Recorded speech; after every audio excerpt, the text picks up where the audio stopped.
Today I'm going to teach you guys how to crack your neck or thoracic spine by pinpointing certain areas with a towel and a yoga mat.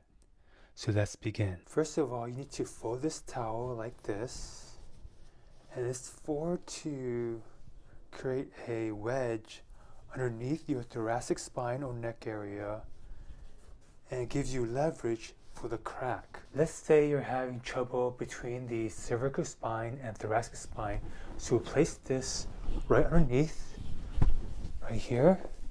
You hug yourself like this, place your feet on the wall, lean up, and then push for the crack.